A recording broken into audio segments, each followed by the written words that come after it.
Свиркачите кои ги открија бомбите за масовното прислушување добија денеска наградата Мето Јовановски. На Ѓорги Лазаревски и Звонко Костовски, вработени во поранешната УБК, им беше врачена наградата во собранието. Награда која представува највисоко признание за долгогодишно остварување во областа на промоцијата, заштитата и унапредување на човековите права. Долгогодишните службеници во МВР, врвни професионалци, обелодениот докази за масовно кршење на човековите права.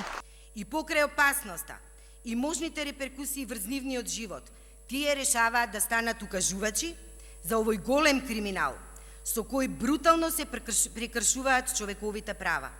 Поради оваа активност, Лазаревски и Костовски беа цел на оркестрирани напади, заплашувања кон нив и нивните семејства, а поминаа и период во затвор. За се што поминавме, не беше залудно и што со нашите активности помогнавме да се случат повеќе позитивни општествени промени. Сигурни сме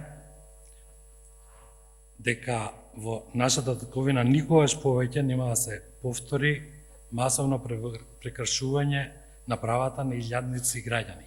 Лазаревски и Костовски од УБК ги извадија бомбите и му ги предадоа на екс-директорот на УБК Зоран Верушевски.